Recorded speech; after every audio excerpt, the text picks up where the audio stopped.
Good afternoon, everyone, and welcome to Camp David. If I seem like I'm happy, it's because I am. This has been a great, great meeting.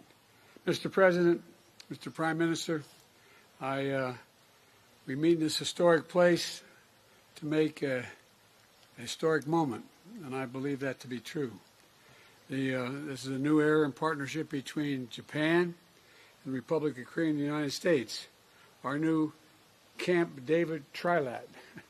That's what we have here. But before we dive into the progress we've made today, if you excuse, we used to say in the Senate, a point of personal privilege, I want to start by expressing my appreciation for the contribution that your countries have made toward the relief following the devastating wildfires in Hawaii. I want to thank you both on behalf of the American people. I also want to note that my team is closely monitoring Hurricane Hillary, which has the potential to bring significant rain and flooding to Southern California. FEMA has prepositioned personnel and supplies in the region, and they're ready to respond as needed. I urge everyone in the path of this storm to take precautions and listen to the guidance from state and local officials. And you've heard me say it before, the Republic of Korea and Japan are capable and indispensable allies. Now to the purpose of why we're here. America's commitment to both countries is ironclad, and my personal commitment to bringing these three nations together was real from the very beginning. Since last summer, we've met on the margins of the NATO summit in Spain, the ASEAN summit in Cambodia, and the G7 summit in Japan.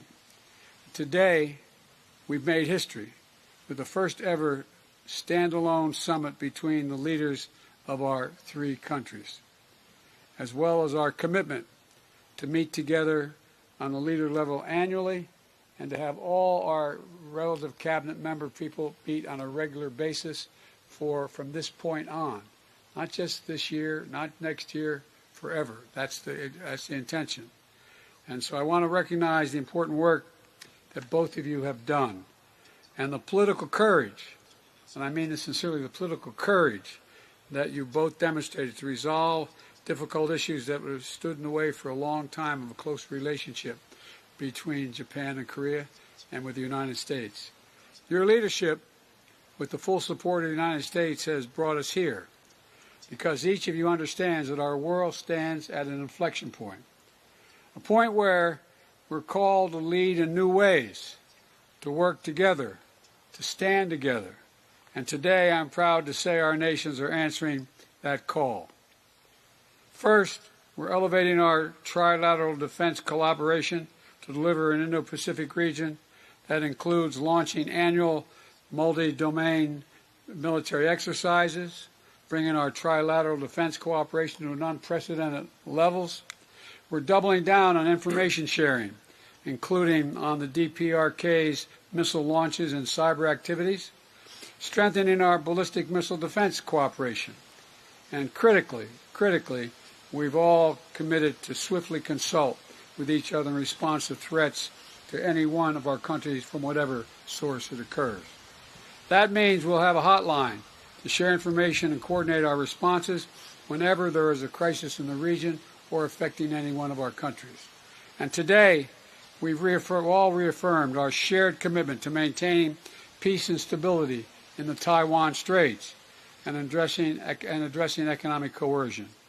We're going to continue to counter threats from the DPRK, including cryptocurrency money laundering to the tune of billions of dollars, potential arms transfer in support of Russia's brutal war against Ukraine.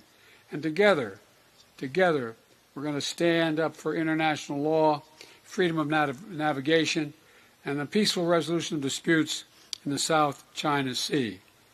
Second, we're expanding our economic cooperation to build an Indo-Pacific that is peaceful and prosperous.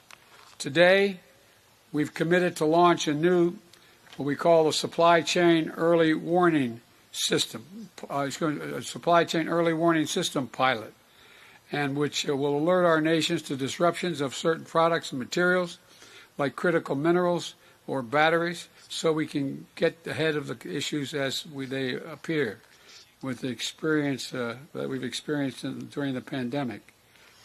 Excuse me, this is falling off. There you go. And building on the G7-led Partnership for Global Infrastructure and Investment, we're deepening cooperation between our development finance institutions to mobilize more financing for quality infrastructure and secure communications technology to help low-income and middle-income countries throughout the region take on the challenges that matter most to their people. And finally, our partnership is about building a better future for our people. That's why we're deepening our cooperation on global health and launching a Trilateral expert exchange in support of the U.S. Cancer Moonshot Initiative. That's going to, I believe, change cancer as we know it. It matters a great deal to me and to families all across our 3 countries. In the United States, we are revolutionizing the way we do cancer research, and together, the 3 of us, I'm confident we can harness our shared spirit of innovation and end cancer as we know it. We're also launching a new collaboration between our national laboratories and advance our science knowledge and technological capabilities together. As we do, we'll work in lockstep to set the standards for safe, secure, and trustworthy emerging technology, including artificial intelligence, which a lot of work has to be done on. Let me close with this. Mr. President, Mr. Prime Minister, this is the first summit I've hosted at Camp David as President. I can think of no more fitting location to begin our next era of cooperation, a place that has long symbolized the power of new beginnings and new possibilities. In the months and years ahead, we're going to continue to seize those possibilities together, unwavering in our unity and unmatched in our resolve. This is not about a day, a week, or a month. This is about decades and decades of relationships that we're building. Mr. Prime Minister, Mr. President, I want to thank you for your leadership, and I say it again, for your courage that brought us together. And I look forward to working with both of you ahead. Now I will yield to, who am I yielding to? Distinguished guest, the President of the Republic of Korea. We needed the voice of God to tell us that. First of all, I'd like to thank President Biden for his warm hospitality. It is a great pleasure to visit Camp David along with Prime Minister Kishida. Camp David is a site that bears historical significance where important diplomatic decisions were made at critical junctures of modern history. In order to respond to today's unprecedented polycrisis, the ties between our 3 countries, which are the most advanced liberal democracies in the region and major economies leading advanced technology and scientific innovation, are more important than ever. From this moment on, Camp David will be remembered as a historic place where the Republic of Korea, the United States, and Japan proclaim that we will bolster the rules-based international order and play key roles to enhance regional security and prosperity based on our shared values of freedom, human rights, and rule of law. Today, we, the 3 leaders, held the very first standalone Trilateral Summit, marking a new chapter in our trilateral cooperation. Today, we have agreed on the Camp David principles that will function as the enduring guidelines for our trilateral cooperation. In addition, we have developed the spirit of Camp David, which is a document embodying the vision of our trilateral cooperation and ways to translate our will to cooperate into action. First of all, to facilitate the stable development of our trilateral cooperation, we have built the institutional basis for the trilateral cooperation at multiple levels and sectors. In addition to making our trilateral summit regular, we have agreed to have our government's personnel at all levels, including foreign ministers, defense ministers, and national security advisors, meet every year to closely coordinate our trilateral cooperation. In particular, we, the 3 leaders, have agreed to establish a communication channel so we can swiftly coordinate and respond together in case an urgent issue occurs in the region. Furthermore, to bolster our trilateral strategic cooperation in the Indo-Pacific, our three countries will establish the ROK U.S.-Japan Indo-Pacific Dialogue, which will discover new areas of cooperation. Also, along with the Economic Security Dialogue led by our three countries' NSCs, we have agreed to found a consultative body for development policy coordination and also build cooperation frameworks in various sectors, including global health and women empowerment. We have also decided to hold our ROK, US, and Japan Global Leadership Youth Summit to strengthen ties between our future generations. Second, we have agreed to step up our security cooperation to ensure our people's safety and peace in the region based on the now institutionalized cooperation framework. First of all, to this end, we have consulted on practical ways to cooperate aimed at improving our joint response capabilities to North Korea's nuclear and missile threats, which have become sophisticated more than ever. The real-time sharing of DPRK missile warning data, which was agreed upon during the Phnom Penh summit last November, will be activated within this year, and this will make a significant progress in strengthening our three nations' capabilities to detect and track North Korea's missiles.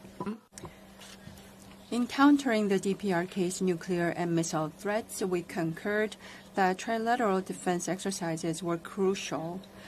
As such, annual plans will be established for the ROK US-Japan drills we committed to. In the meantime, as North Korea funds its nuclear and missile programs by exploiting labor and human rights, efforts to monitor and stem such activities will be redoubled. To deter the DPRK's illicit funding activities, a new trilateral working group on DPRK cyber activities will be established. Moreover, Korea, the US, and Japan, in their pursuit of Indo-Pacific strategies, oppose any unilateral attempts to change the status quo by force. Respect for sovereignty, territorial integrity, the peaceful settlement of disputes, among others, undergird a rules-based international order that we resolve to safeguard by intensifying our collaboration. As part of such endeavors, our three nations agreed to support ASEAN and Pacific Island countries with their maritime security capacity building efforts. Furthermore, to help Ukrainians regain freedom and pursue reconstruction, we are determined to increase our three-way coordination.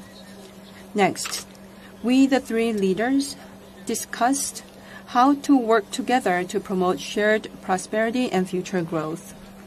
First of all, in the field of economic security directly linked to our national economies of the three countries, we will work to expand our strategic partnership. To ensure global supply chain resilience and energy security, we pledged to bolster our trilateral cooperation. To manage global supply chain risks, an early warning system will be established together.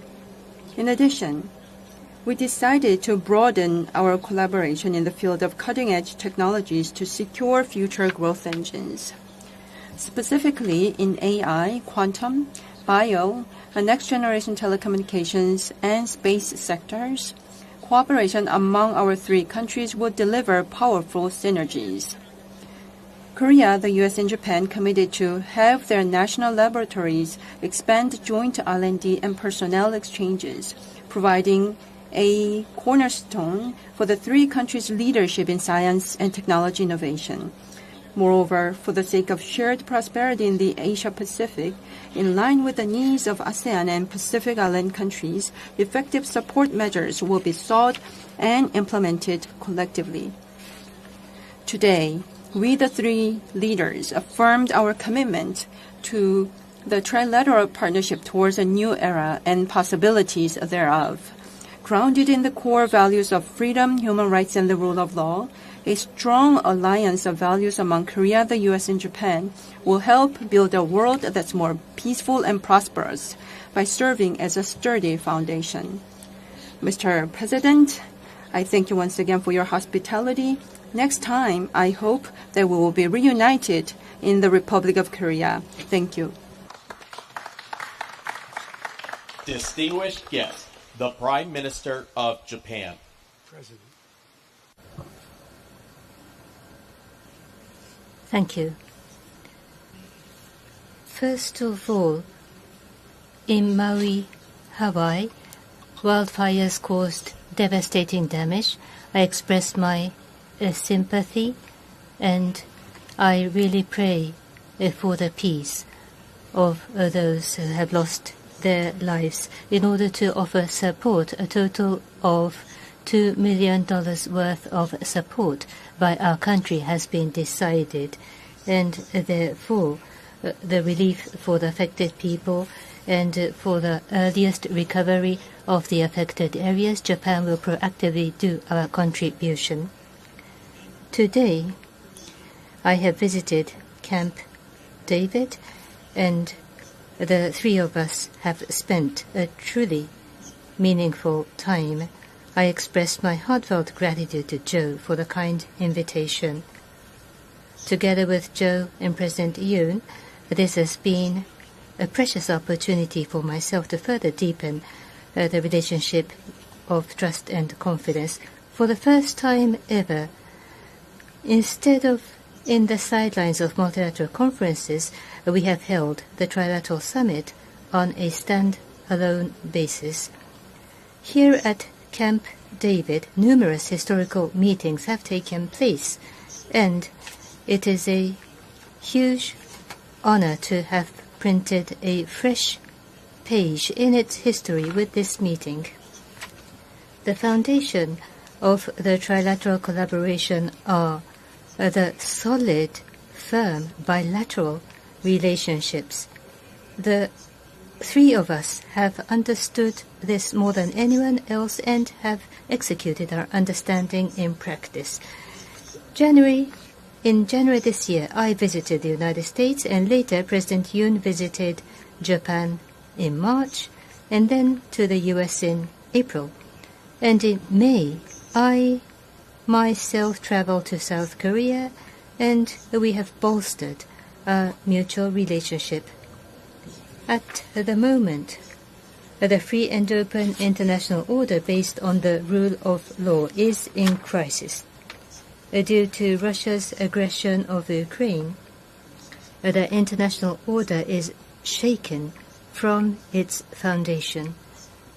The unilateral attempts to change the status quo by force in the East and South China Seas are continuing, and the nuclear and missile threats of North Korea is only becoming ever larger. Under such circumstances, to make our trilateral strategic collaboration blossom and bloom is only logical and almost inevitable, and is required in this era. The three of us here today declare our determination to pioneer the new era of Japan-US ROK partnership. How we will advance the cooperation of our three countries going forward, I will discuss from three perspectives. Firstly, the coordination between the Japan-US and the US-ROK alliances will be reinforced, and trilateral security cooperation will be brought to a new height. At this meeting, we agreed to hold the Japan-US-ROK multi-domain joint exercises on an annual basis. Furthermore, regarding the real-time sharing of North Korea's missile warning information that we agreed last November, the initial steps have been implemented, and an important first step has been advanced towards the launch of the mechanism by the end of the year. We also agreed on the establishment of the working group on North Korea's cyber activities, considered to be the source of finance for nuclear and missile development, and on other matters. The second point is the promotion of cooperation between the United States, Japan, and South Korea, and the expansion of their areas of cooperation. Regarding the response to North Korea, in addition to strengthening regional deterrence and response capabilities, the three countries agreed to strengthen cooperation for the full implementation of sanctions and to work closely together in the UN Security Council, where all three countries will be members in 2024.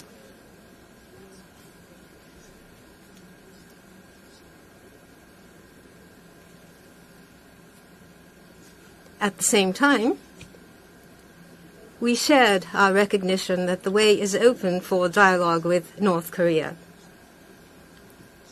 I then stated that the abduction issue is a humanitarian issue with time constraints, and once again received the strong support of Joe and President Yoon for the immediate resolution of this matter.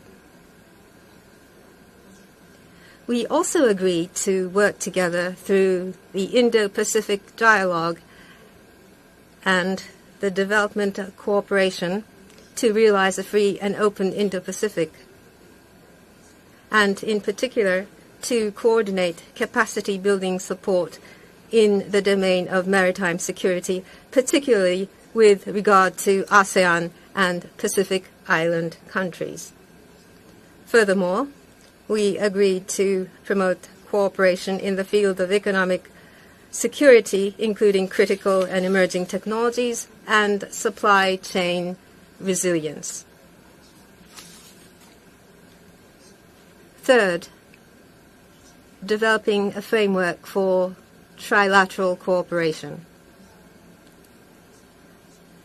This will create a foundation for continuous and stable enhancement of coordination among the three countries. After confirming that the three countries will promote multi-layered cooperation at all levels, it was agreed that the Trilateral Summit meeting will be held at least once a year.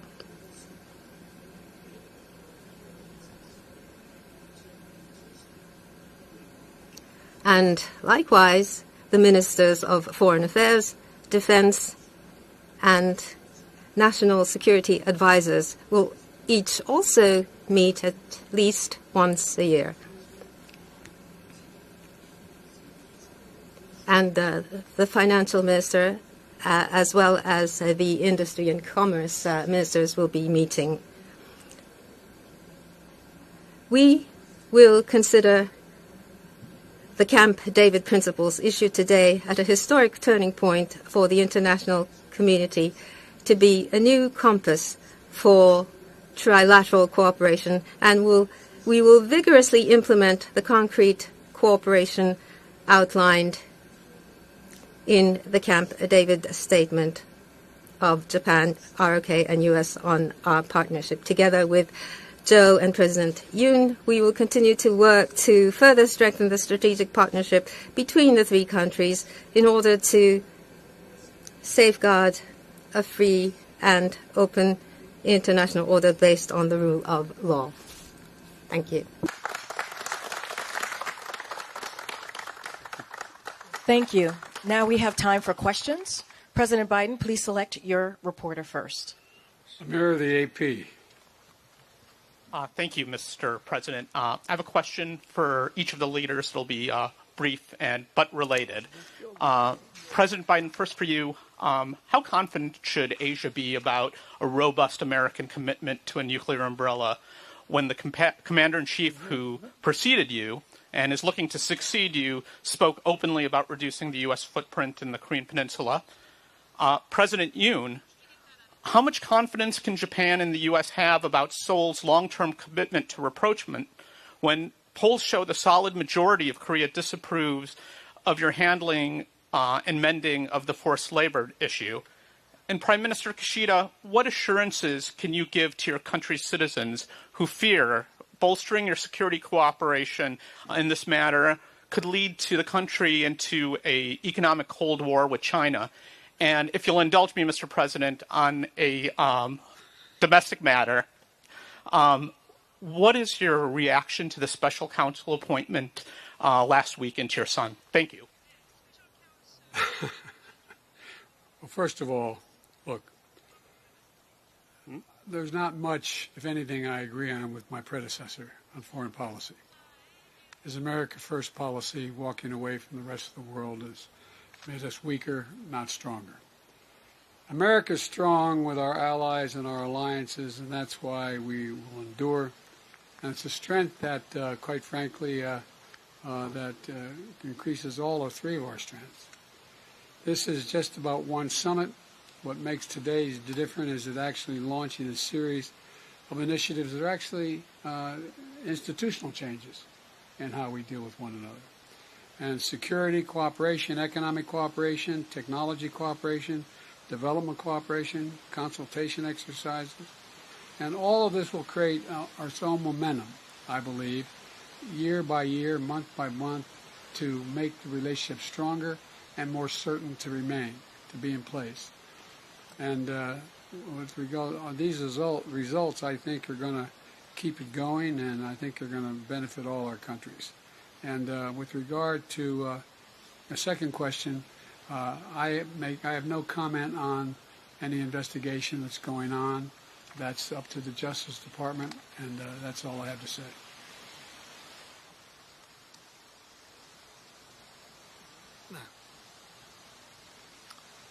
제게 하신 질문에 대해서는 To the question that was directed to me, I would like to say that the treaty made between Korea and Japan that was made in 1965 and the following measures by the government and the Supreme Court's ruling in 2015 has some differences, but we have already implemented measures to bridge the gaps among them. And in South Korea, of course, there is public opinion that is opposed to the government's measures like that. However, from a perspective that's forward-looking, strengthening ties and improving relationship between Korea and Japan are important, and there is a shared understanding that this matters to our bilateral relationship as well as our future, and this is something we need to continue working on. Thank you for the question. First of all, at today's meeting, the rules-based international order and activities inconsistent to such rule-based international order and activities, the concerns have been shared, and the rule-based free and open international order must be defended. And going forward, U.S.-Japan ROK strategic collaboration will be reinforced even further. Such endeavors will continue going forward. Our country and for the surrounding countries, the response capabilities as well as defense capabilities will be bolstered, and by doing so, the lives and livelihood of our population will be protected, and the sense of assurance must be raised. These are the important activities. Having said that, with regard to China, last year in November, there was the Japan-China Leaders Summit, and there was a positive momentum. By maintaining the positive momentum, what has to be asserted will be asserted, and we shall strongly request responsible conduct. And we will continue and accumulate the conversation about multiple issues. We will cooperate with regard to common challenges. Such constructive and stable relationship will be established by mutual effort. That is my administration's consistent policy. Based on this perception towards regional stability, our efforts will continue. Thank you. President Yoon, next question, please. 질문. 네.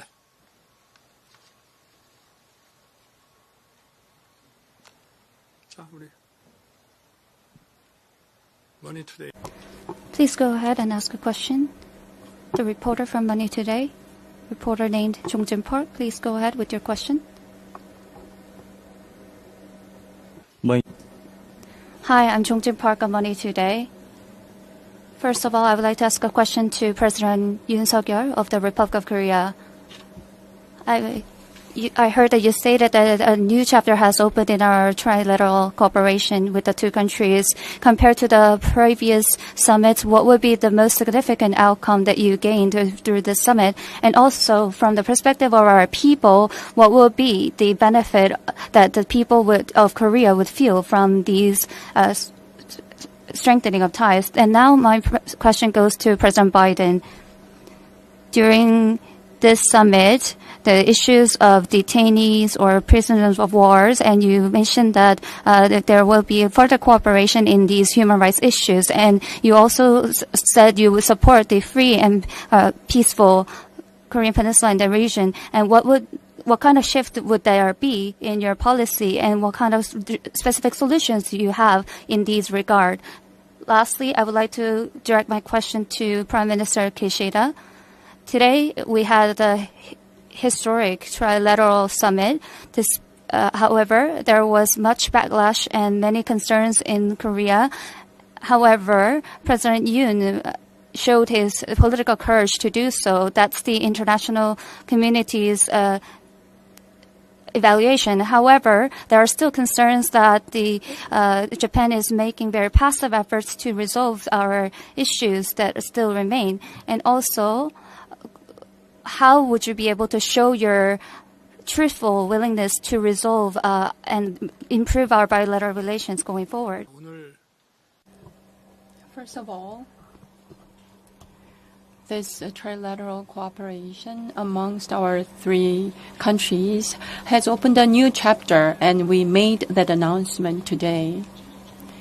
To talk about the differences from the past cooperation, for instance, in the past, it was about individual issues that we sought cooperation among ourselves. But now, as we have opened a new chapter in our cooperation for security, economy, science and technology, and development cooperation for the global south, health, and women, across all of these issues, our three countries decided to closely work together, so it's much more comprehensive in nature.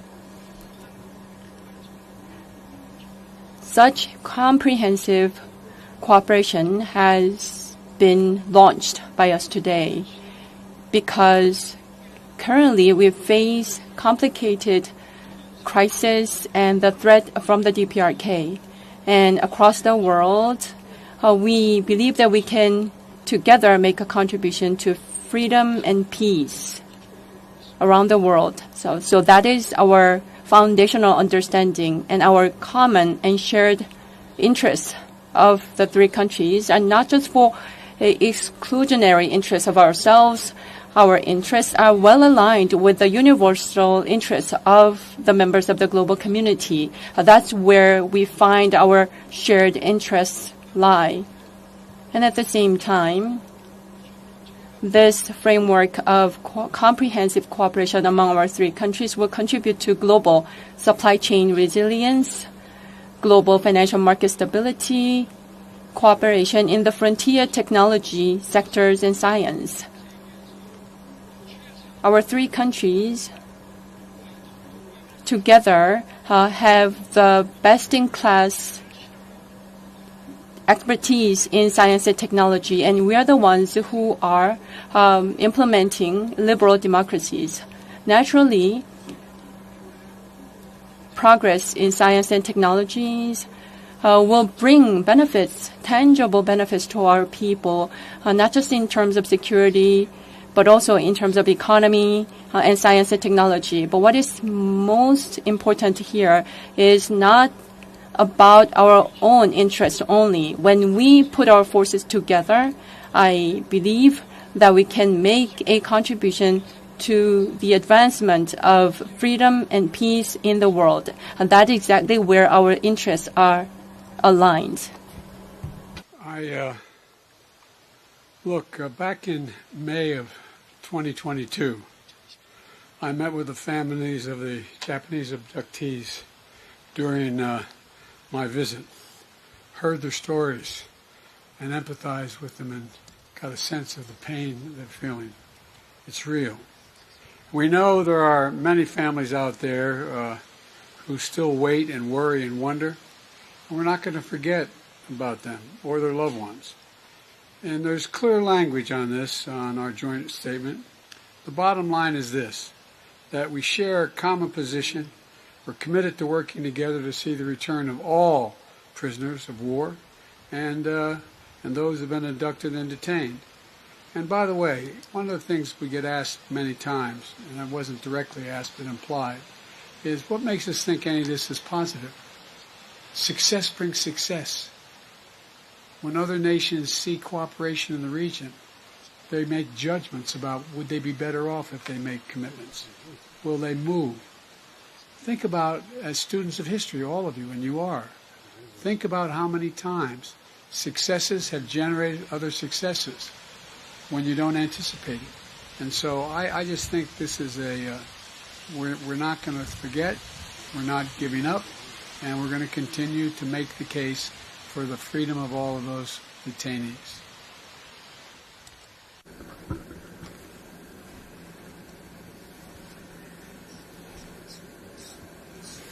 With regard to your question for me, first of all, I have strong feelings about strengthening bilateral relationships between ROK and Japan. I share that with President Yoon. The two countries, in dealing with international challenges, should cooperate. We're both important neighboring countries. And so friendship with President Yoon and the relationship of trust based on this, both countries as partners should open up a new era, and that is my thinking. This year, President Yoon came to Japan, and I visited the ROK. At international fora, we have repeated meetings. We have had repeated meetings. And between our two countries, including the economy and security, we've had forward-looking and concrete approaches which were started. It's already in motion dynamically. Economic security dialogue was started, or it has been decided on. In the area of export control, there have been progress, and also financial ministers and defense ministers have had meetings.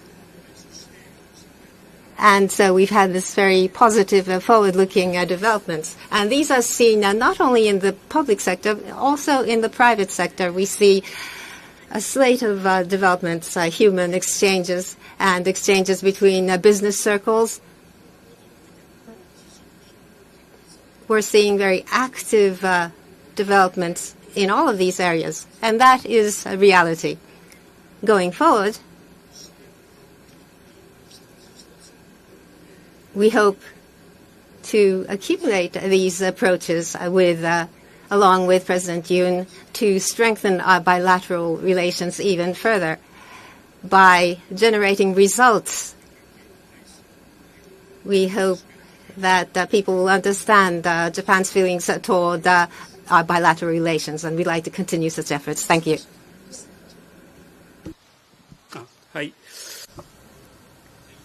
Thank you very much. Then let me see from Kyoto, Tajiri-san, Kyoto News. Tajiri, Kyoto News. at Camp David with history. I do have a question to each of the leader. Mr. President Biden, it was mentioned at this summit meeting, but Russia's aggression of Ukraine is continuing. So what role do you expect of Japan? Prime Minister Kishida has mentioned that as China's threat in Asia is rising, Ukraine may be East Asia tomorrow. What do you think about this comment, President Biden? Under the situation in Asia where China's threat is rising, what is the meaning and significance of the trilateral relationship with Japan, US, ROK becoming stronger in multiple layers? President Yoon, I have a question to Your Excellency.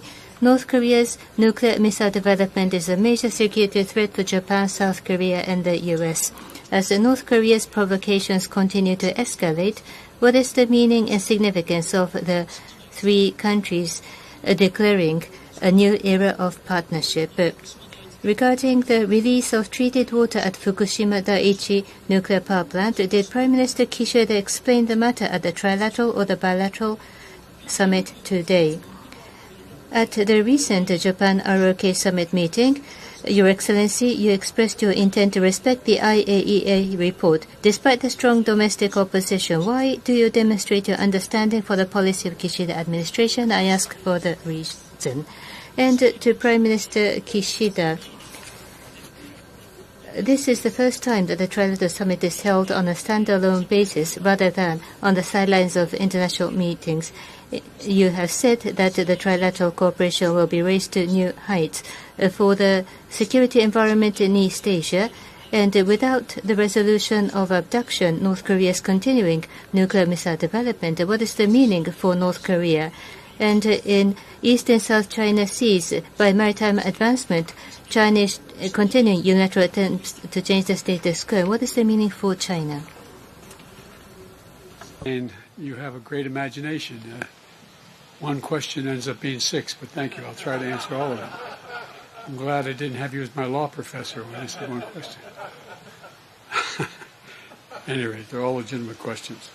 Look, on Ukraine, I and my country and the leadership of my country and both parties are very grateful for everything Japan is helping to deal with in Ukraine. And I mean that sincerely.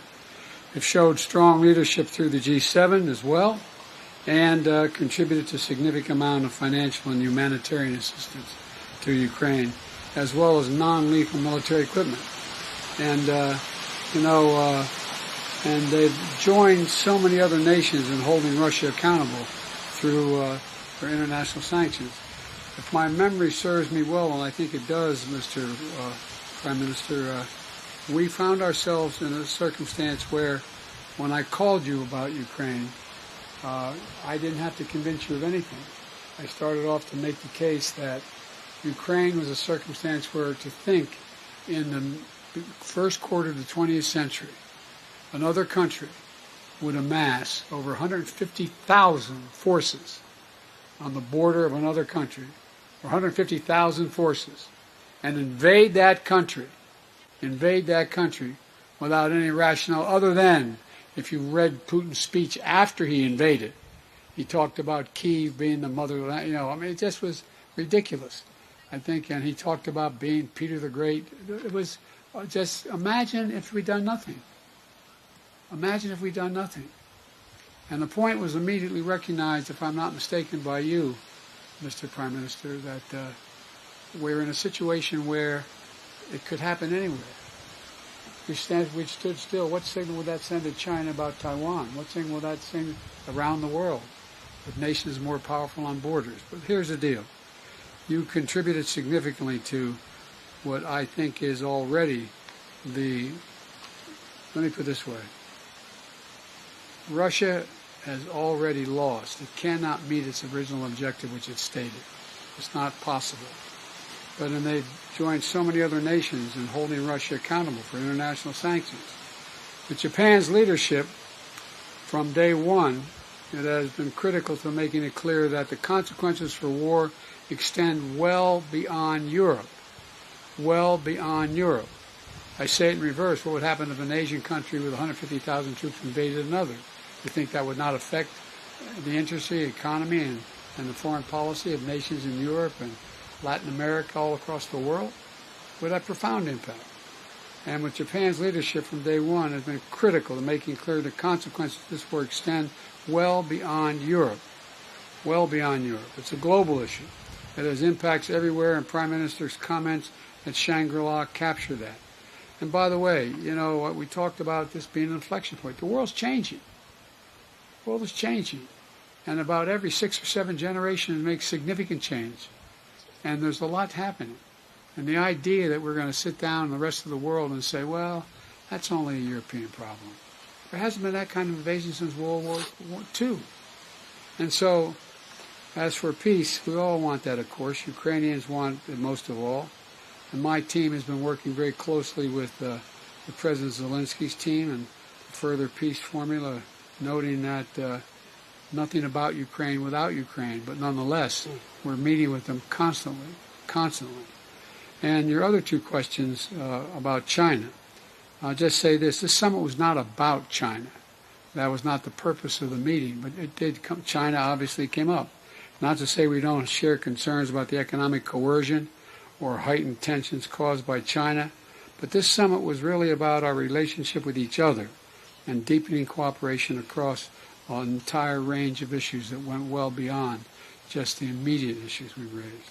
It was about more peaceful and prosperous Indo-Pacific, a region, quite frankly, that would benefit everyone living there and around the world if we get it right. It's not just here. It has a phenomenal impact.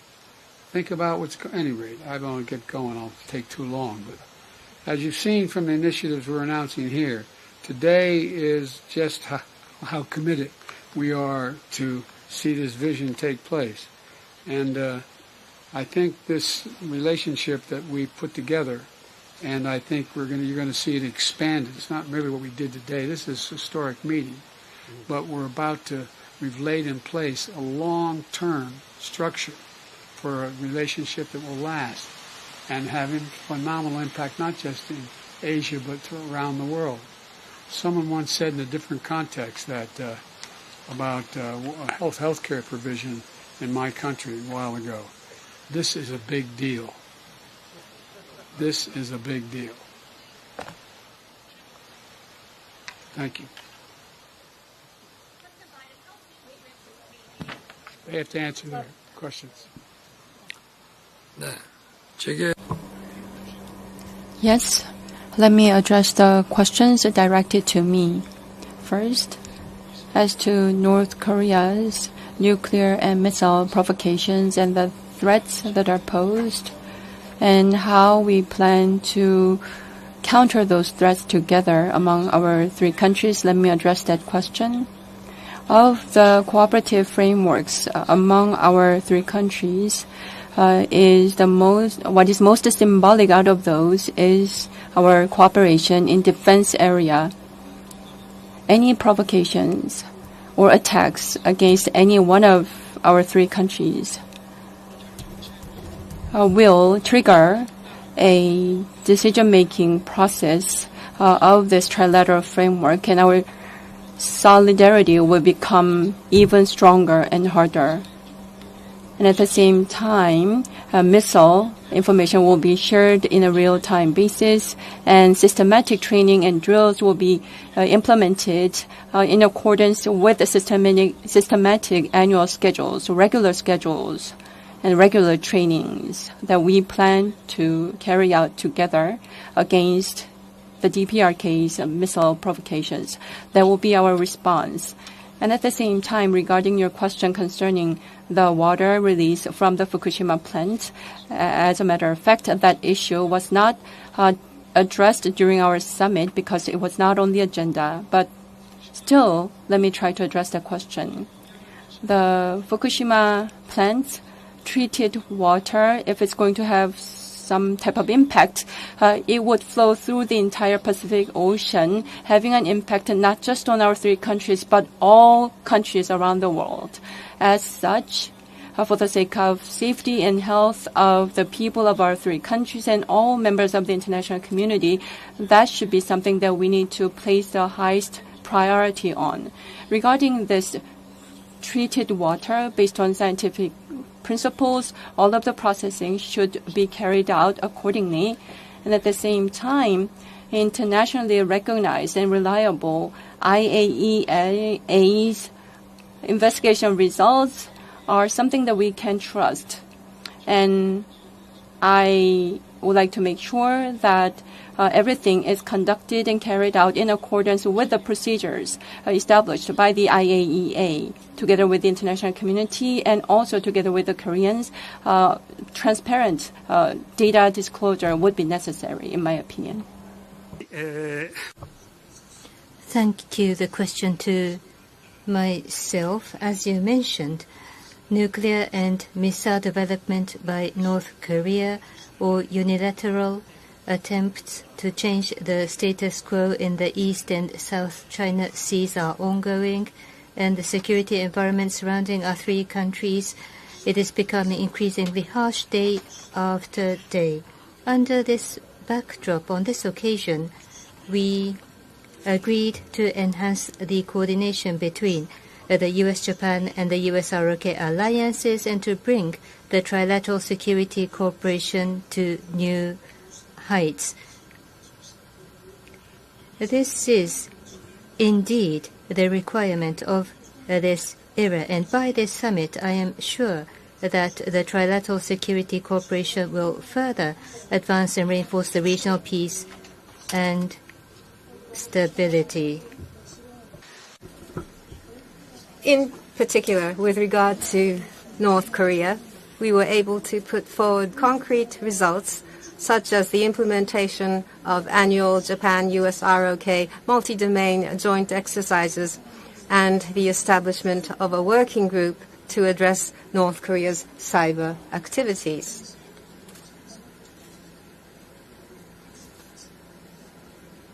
I also stated that the abduction issue is a humanitarian issue with time constraints, and Joe and President Yoon reiterated their strong support for the immediate resolution of this matter.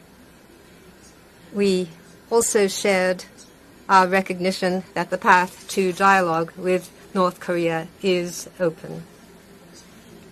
Furthermore, once again, the presidents of both countries aligned with me in strongly opposing unilateral changes to the status quo through the use of force. We will continue our efforts to further strengthen the strategic partnership among the three countries in order to defend the free, open, and international order based on the rule of law.